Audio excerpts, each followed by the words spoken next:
You might be able to relate to this. What happens when your health makes everyday tasks feel utterly impossible? How do you find balance when it feels like everything is out of alignment, literally and figuratively?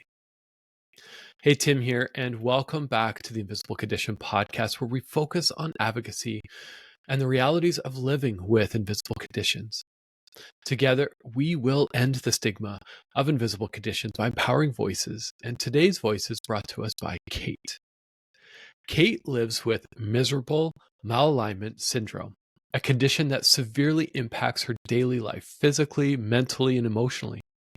From her favorite activities like running to her work as an occupational therapist and even everyday tasks like driving or shopping, everything was disrupted.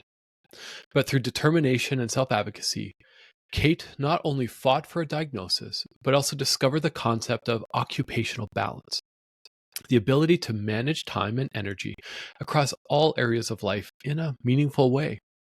Her stories her story offers practical insights on advocating for yourself, navigating health appointments, and finding joy again when your life feels unbalanced.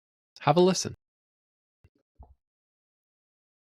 Kait, this is just another classic Invisible Condition episode where I should have hit record probably 10 minutes ago because we've already had a great conversation. So we're going to repeat a lot of that for our listeners, just, kind of give our listeners a little hook there to stay around. But thanks for joining me today. I really appreciate you coming on. Thank you for having me. I'm super excited.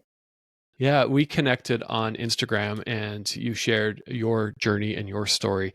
Share with the audience just a bit about who you are, what do you live with, and what has made you want to speak out on a different podcast other than my show, but other shows as well. Definitely. So I am a runner, actually a rehabbing runner. I have been going through multiple surgeries, but my ultimate goal is to get back to running. I love soccer and tennis and hiking, anything really active. I am an occupational therapist as well. I have been working specifically in the schools for the last 7 years, but I do have some experience working in the hospital too, and also experience being an OT for myself. Wow. So experience not just in the workplace or in a school setting, but for yourself. So tell us a little bit about the condition you live with. I have something called Miserable Malalignment Syndrome, and that is actually the name. And it's a very accurate description of how I feel. But I have had pain in my legs since I was a kid, but it was just normal to me. Like I didn't know that like people didn't have pain in their legs. And I thought like because I was so active, like maybe it was just, just from running or playing soccer. But it wasn't until I was about 23 when my hip pain became really bad. And so I went to see an orthopedic surgeon and I was diagnosed with hip impingements and labral tears. So I ended up having surgery to fix those impingements. So essentially, like what they did was shave the head of my femur so it fits better in my hip socket. And they stitched up some of the tears in the cartilage, that's your labrum. And I thought that was going to be the end of my journey after those surgeries. But I continued to have pain. And it wasn't until I was about 27 when I felt like I could barely walk anymore. Like I had kind of like this permanent limp and it would not go away. And I decided that I really needed to focus on like finding the answer as to why this was still happening. And it took multiple opinions from multiple surgeons. A lot of the surgeons were like, oh, nothing's really wrong. Like, cause they were only like looking at my hip joint and not my entire leg. And I finally found a surgeon who looked at the angles of my legs and he determined that my femurs, which is like the your thigh bone, and then my tibias were abnormally rotated, and that was what was causing a lot of my pain. Wow. Okay. So That's that sounds like an incredible diagnosis journey. And, having a surgery, thinking it's going to be fine, right? You just move on Right. with your life. You're going to continue playing soccer, you continue running, doing all the sports and the activities that you like, and diagnosed with a condition that starts with the word miserable. And so, Yeah. how did you wrap your head around that? Just even that language is challenging. I mean, at first I thought it was a joke. Like, I kind of wanted to laugh, but then I was like, no, like this is how I've been feeling. And almost like a bit of relief, like hearing that that was the name, because it like validated how I had been feeling for so long. That's such a theme with guests I've had on the show, is that advocacy journey just to get a diagnosis, Mhm. multiple doctors. I'm curious what fueled that to not want to just throw up your hands and say, I guess this is as good as it gets. This is what I have to live with. I mean, I think so, like, in between so I had 3 surgeries initially before I got diagnosed with miserable malalignment, and I think, like, in between each of those surgeries, I, like, started running again, because that was my, like, ultimate passion. Like, I couldn't imagine a life without that. So, like, I really think that, like, my desire to run again and engage in my favorite leisure activity was always greater than, like, the pain that I was feeling or the frustration of going through surgery. So that ability to run, just, not just, it was therapeutic for you. It wasn't just an activity, it was that therapy. And you've had numerous surgeries now. And I understand that, well, the day we're recording this, you're got to go for another surgery. Going for it, yeah, I will be going for my 10th surgery in about 3 months. Okay. And how we talked offline about, when you go for a procedure numerous times, often we and I'm generalizing, but there's some stigma attached to that from Mhm. others, unintentional, of, oh, well, you've gone through this before, it should be a breeze. Or, for me specifically, I live with Crohn's disease. I go for colonoscopies way too often. And I often have people who joke about that. And it's still mentally exhausting and hard and frustrating. Uh, how has this journey been for you? I agree. It's been really hard and scary. Like, I think people, like, with my situation of multiple surgeries, I think people think, like, and same with what like you've been going through. It seems routine at this point. Like, it's just another surgery. Like, but it's not. Like, every time I'm told, like, it's time to schedule your next surgery, it only gets harder for me. I Hmm. think too, because it's been a lot of, like working towards recovering after the last surgery. And then as soon as I start to feel a little bit like myself again, like I'm getting those favorite activities back, I'm going in for another surgery. And so that, like, constant, like push and pull of, like starting to do my favorite things and then them like disappearing again is really hard. And I think, like, that's affected my mental health. Absolutely. Well, and that kind of leads to the theme of what we were talking about for this episode and the direction we want to take this show. And we're talking about occupational balance, or just balance in general, as well as that, not just if you live with something apparent or non-apparent, there is almost, dare I say, balance in our minds, that mental struggle. I asked the question, does balance even exist? And we'll get into that after. But, when you said you start getting back into things, you back into your routines, and now you have to prep mentally for that next surgery. What is your process in that? And in that vein of occupational balance, or maybe we should just actually define occupational balance and then get into that process. Sure. So, occupational balance is being able to balance your various activities in your day to day life and also the responsibilities that you have too. So, this can include, like, work and social life and your favorite leisure activities. social participation, even just like your daily activities, like going to the grocery store or, getting dressed or any kind of like self-care tasks. Those are all like your occupations. And so it's about finding the balance of time and energy too, which I think is very important for, people with chronic conditions, is being able to like balance that energy, because you don't, want to burn through your energy and then end up miserable later or something like that. Like, so finding that balance. And I also think it's like really, like, it's easy to get wrapped up in some of the things that people with chronic conditions go through. Like, I mean, balancing like our medical appointments and, maybe spending a little extra time at work, or like paying medical bills, like all of that can be draining Hmm. physically and emotionally too. So, working on like creating a balance so we can find like a more fulfilled and meaningful life, rather than like only using our energy towards our conditions.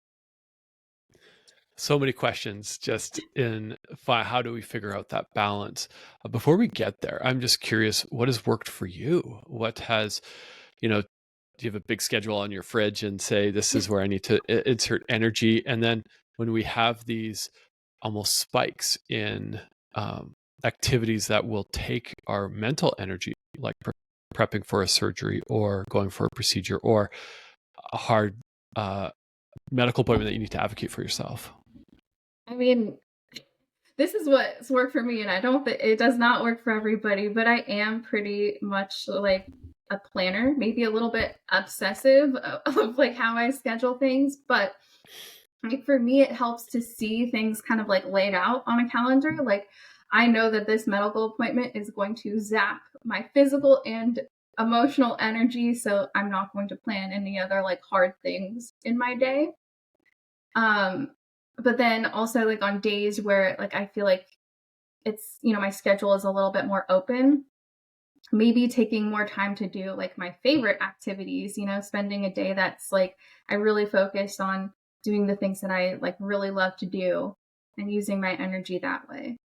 I also like, I think a big thing for me, I like before I kind of like hit a bottom at one point where like after one of my surgeries, like my life completely like turned upside down, and I wasn't like finding meaning in anything that I was doing in my day.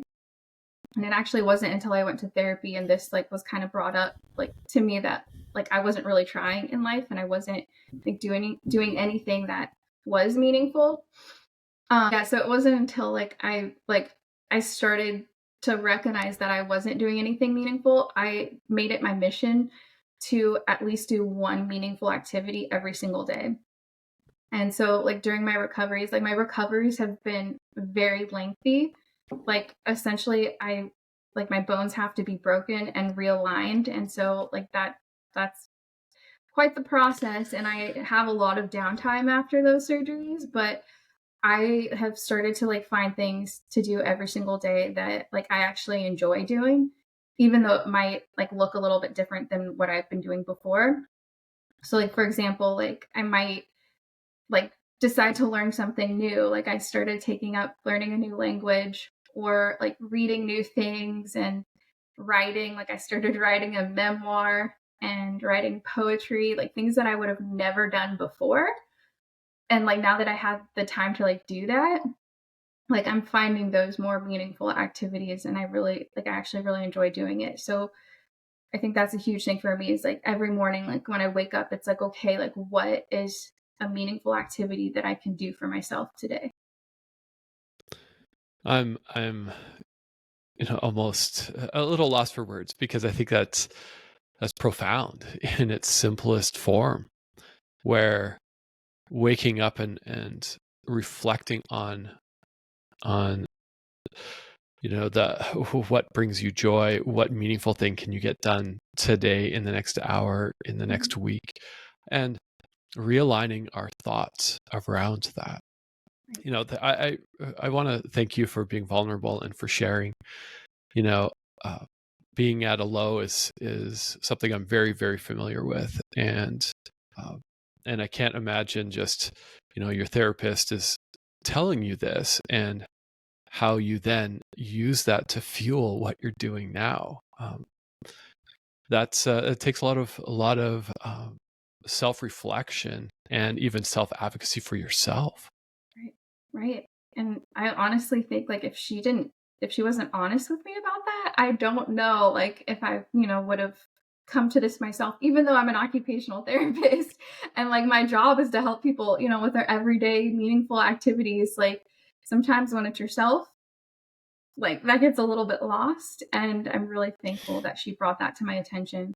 Um, and that now I have like the knowledge to like and the drive. Like I think I lost the drive to, to do those things, but now I do. Like the first like 2 hours of my morning are almost always spent like doing things that I like.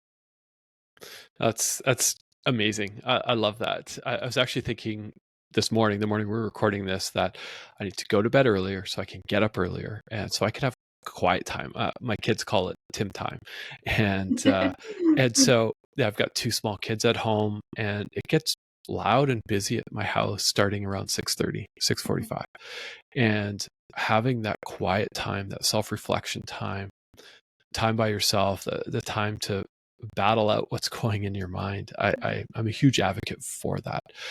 Some people journal, some people write, some people like myself. I record little, I call them journal entries. I record whatever's comes my stream of consciousness just to get it out. Uh, I think that is a good foundation for how to find that balance, Right. because our days can be overrun and become overwhelmed very quickly. So when we go back to that thought of occupational balance, and it's defined as all those activities within your day, what somebody who's listening to this and really struggling with finding that balance or that overwhelmness of life, what would you say to someone? I hold on, sorry. I think a really good place to start is kind of taking inventory of like what you're doing in your day, first of all, and kind of like see like where you're spending most of your time and your energy. And then also like where you want to be spending your time and energy. Like, cause all things that like, there's things that we all need to do, right? There's certain responsibilities, but then there's also things that like what you want to do and making sure that you can kind of, balance that as well. So like I actually remember in occupational therapy school, one of the very first things that we learned was about occupational balance. And we were told to like draw a circle like on a piece of paper and then split it into I think it was like 8 parts. And one was like social and leisure and work and education and all those sorts of things. And then we kind of had to like fill in like where we spend most of our time. And oh, I remember mine was totally out of whack. Like I felt like I barely spent any time, with social or sleep, things like that are, they are really important. And I just wasn't really, focusing my energy on that. But kind of taking a similar approach and like thinking about like what it is that you do in your day and kind of like charting it out and like seeing how you can balance it. For me, I like the visual, and like I said, like I like to use my planner too, my calendar, and just kind of seeing like even just like writing it out helps me see like where I'm spending my time. Um, but yeah, just kind of having an honest conversation about like with yourself about where you're spending your time and your energy and where you want to go from there. That's amazing. I'm going to find some inspiration to create a resource for folks who are listening, because I can vision this circle. I do some leadership and career coaching on the side, and we work on some using something very similar just to draw out, what's giving you energy and what's not giving you energy. And kind of in the same way, when you think of your day to day, even maybe you're in the workplace, or maybe you're not, maybe you're working through your health journey. What activities are giving you energy and which activities are draining your energy. And if all of your activities are draining your energy. How are you recharging? What Right. is that recharge? Like, finding that is incredibly important, because you need that data. You need that to go into your medical appointments. Right. Because, one of the ways that we were chatting about when it comes to advocacy is being able to go into your doctor and with your data and explain things to them. How do you do this? Like, what has worked for you and served you? Well, I mean, like relating it back to my diagnosis journey, like a lot of the surgeons that I consulted with didn't really like take me seriously. Like I had been told that like I wanted my legs straightened just so I could like look better. And that was far from, I would not voluntarily go in to have my legs broken just to look like I had straight legs. Like that was not the reason that I was there. Um, but I once I started like explaining to the doctors of how it was affecting my daily activities, like so for example, like I am having a really hard time getting dressed in the morning because of the pain in my legs. Or I can't step into the shower in the tub anymore because of the pain that I'm experiencing in my hips. Like once I was very clear about how it was affecting my daily occupations, I felt like I was taken more seriously, honestly. I like that because it's tangible, right? It's something that when we go to our doctor's office and actually coming in with some data about how this is impacting, that is so incredibly powerful. And I had a doctor on the show, and she had said, and I've quoted her, misquoted her, I'm sure, a few times now, Mhm. but she, around the gist of it is, you know, when you come to your appointment, don't tell me you're doing fine, because you're here because you're not doing fine. And even if you're having a good day today, don't tell me that you're having a good day, because I'm going to base that all our conversation around that. Right. Bring in that data. How is this impacting you? How is this affecting your life? What is happening? Somebody I know was telling me that they live with a condition, and it's affecting now their ability to drive. And because it's affecting their ability to drive, they're not able to get to appointments. They're not able to see family members. They're not able to go to other appointments. And they had to advocate and bring that anecdotal data in to now get scheduled for a surgery that's upcoming. But before that, it was, this person was told, oh, you're too young for this surgery. And, you know, similar, I think, to what you were saying. Oh, you just want straight legs to look better. It's like, no, this is impacting my quality of life. Right. I Something that just popped into my mind is how I have been told on numerous occasions to just not run again, but I don't like to take that for an answer because like it really affects me mentally. Like that was my greatest coping mechanism. And so even if something like seems like it's, as simple as oh, just don't you don't have to run again. Like just don't do it and you can still like live your life. I mean, still like advocating like for finding answers and if it's something that like you really, in my case, like I was willing to have these surgeries so I can run again. I mean, it was affecting all my other occupations, don't get me wrong. It was affecting my work and the way I did all of my activities because of the pain. But sometimes people like will be quick to say, well, it's because you're a runner, like kind of blame it on that. But I think, being honest too, like with your doctors of how it is affecting you mentally. Like it's okay to say that, the pain is affecting you or because you're not able to do your favorite activities anymore. It's easy for someone to say, oh, just stop that activity or find a new activity, find a new hobby. I used to mountain bike, and the day I sold my mountain bike, I cried. I did. It was a hobby that I loved. I wasn't good at it. I fell off a lot. I probably shouldn't do it because I was destined to hurt myself, but it's something that I just found immense peace doing. And when I was at my lowest low, I just knew that I had to take a pause, and a multi-year pause. I bought a different bike. It serves me well. I still miss the mountains, um, but having to give that up in that moment is hard. And I think that also touches on, we think of balance. It touches on that mental health aspect that often is unseen. Again, when you have something apparent or non apparent, and that often gets missed when we even talk about our conditions in the workplace or in the school system. Right. What is out of balance, and what has that how has that impacted your mental health?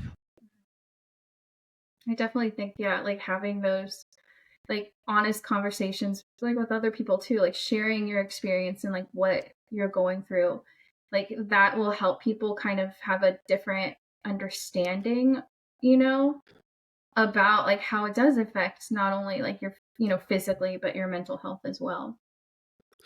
Yeah, and I think it ties right into that idea of and that topic of occupational balance, because I can't get this image of the circle out of my mind now. I'm going to spend some time researching one, and for those who are listening, I'm going to commit to creating something on the website. So stay tuned for that. But when you think about this, I just think of how to hand that into even to your manager in the workplace, right? It's, hey, I got to go for another surgery.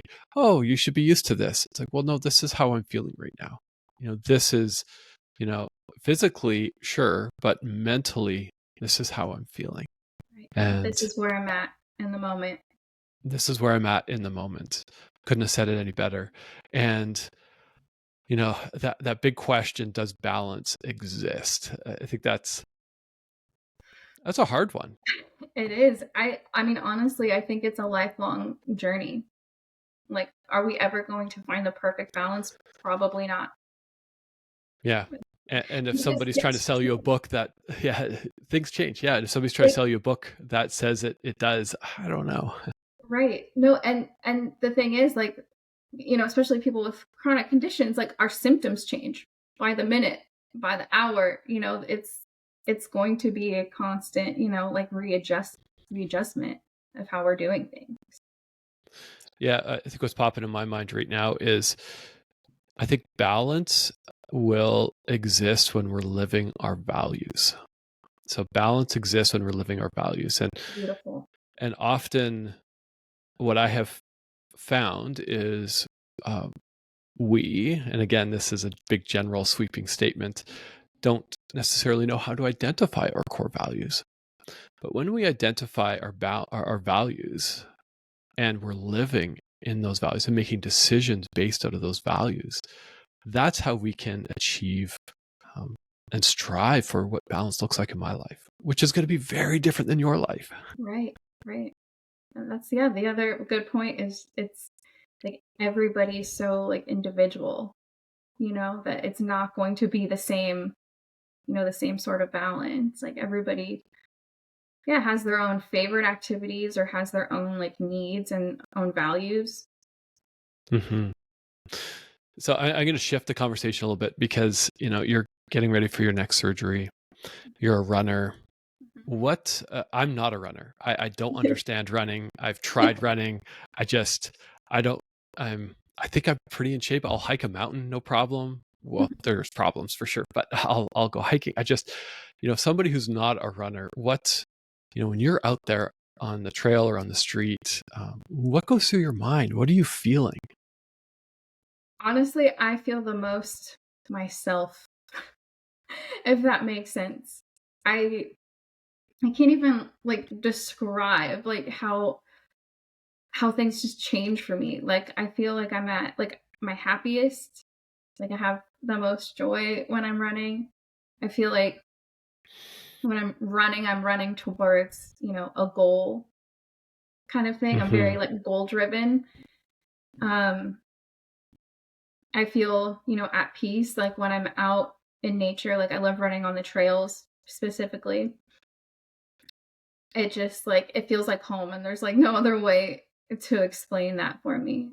And I mean, I have been running since I was 11 years old, like running seriously since I was 11.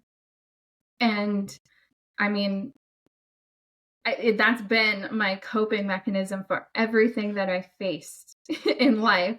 I mean, up until like these surgeries when I obviously couldn't turn to that anymore.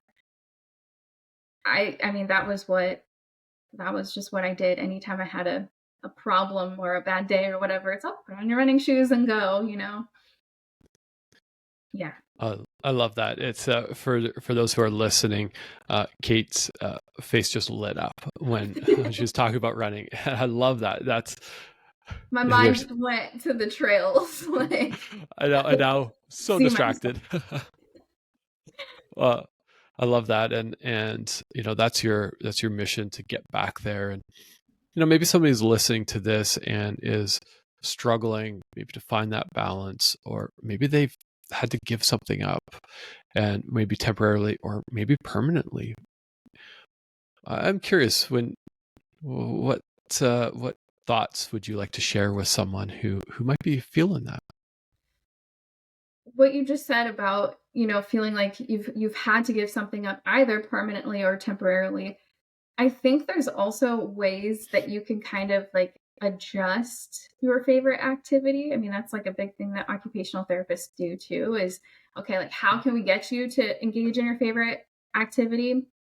But like in my like personal experience and what I'm going through. So like one of the ways like that I've been kind of getting back into that, like, you know, imagining that I'm running again sort of thing. What I like to do is get on a bike, like a stationary bike. Like I can do that, you know, after a certain amount of time. Like with my recoveries, I'll get on the bike and I will like pretend like I'm running again. So, I mean, yes, I'm not actually running again, but like I can kind of like visualize myself like on the trails. And sometimes, I mean, I might look a little ridiculous, but I'll even kind of like move my arms like I'm running and just pretend like that I'm there. And like that for me has helped me, you know, just like adapting the way I'm doing things. Um I mean, Hmm. and that could be, you know, whatever your favorite like occupation is, you know, even if you can't do it, like maybe you can like modify something in some way or visualize yourself, you know, like doing that, that, you know, it might be helpful. Yeah, even getting on that exercise bike, I'm looking over at mine, which is staring at me now. Of like, come on, Tim, it's time to get on, go for a ride. You know, maybe even putting on or setting up an image in your space to kind of get you in that visual space. But also, you know, I'm here in Canada, and there's a nonprofit society called the Neil Squire Society, and they specialize in assistive technology. So maybe your life Mhm. has changed. Maybe you're not able to do those activities or use certain parts of your body in the way that you used to. Right. And I'm confident, and I'm going to do some research. It'll be in the show notes in the U.S. as well, and in other countries where there's organizations that support you and are here to support you to find that balance, whatever that balance looks like for you, whether it's running, hiking, cycling, cooking, playing video games, whatever that balance is. It's so important not just to advocate for yourself and your appointments, but advocate for yourself, if that makes Right. sense. Right.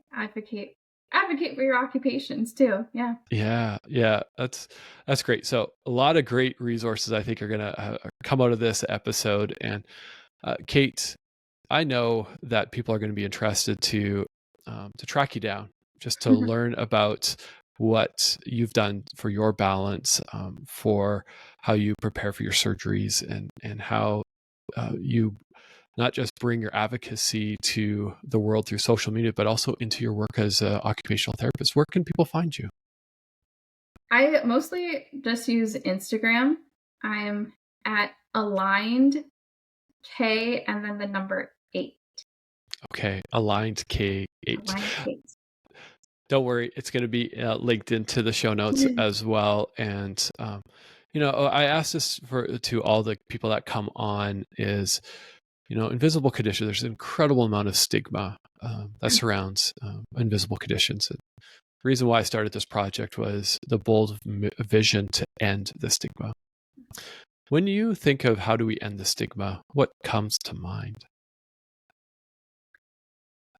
I think by, sharing our stories and our experiences with other people, we're encouraging more of like a supportive environment and an environment that like everybody feels, valued. So I think, as much as you possibly can feel comfortable with like sharing your story and being honest about how you are feeling physically and mentally, like we discussed.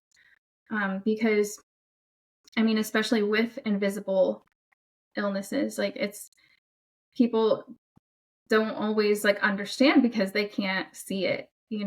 So as much as we can, continue to have these honest conversations with each other about it, I think that would be very, very helpful.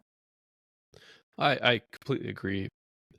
Telling stories, and it doesn't, don't, I don't, for folks who are listening, you might just want to tell your story to a friend. Start Right. there. Maybe you Right. want to tell it to yourself in your mirror. Maybe you want to write it down. Maybe you want to start a social media account. That's amazing. Mhm. Any way to end the stigma, we have to tell our stories, whether it's to one person or 100 people. Right. And also, this is just the foundation for your own advocacy.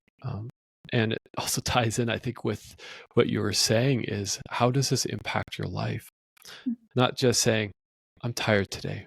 It's, I'm tired and now I'm not able to do X, Y, or Z. Right.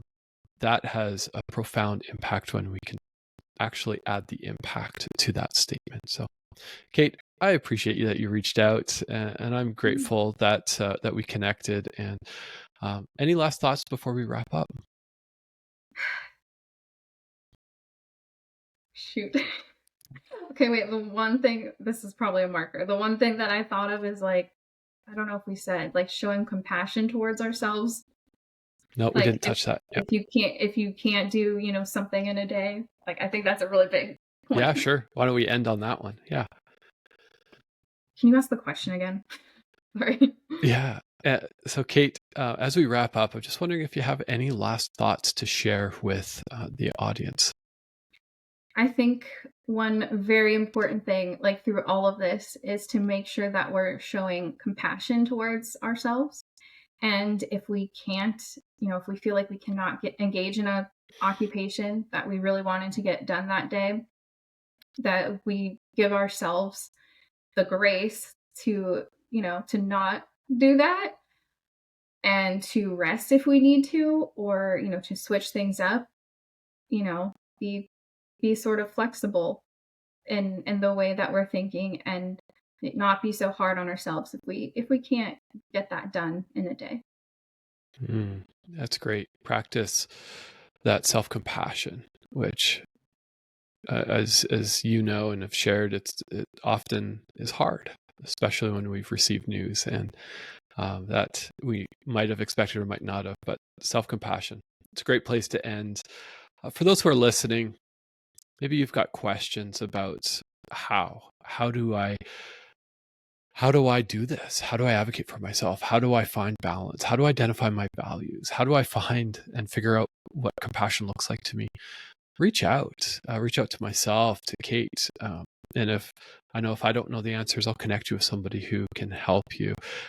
Please, if you feel inclined, share this episode with your friends, your family, with those who might need to hear it. And what helps us in this show get into more and more people's ears and eyes is to like and subscribe on your platform, whether it's Spotify or Apple or YouTube. Please do so. With that, I hope everyone has an amazing day, and I look forward to sharing more stories with you soon. Take care.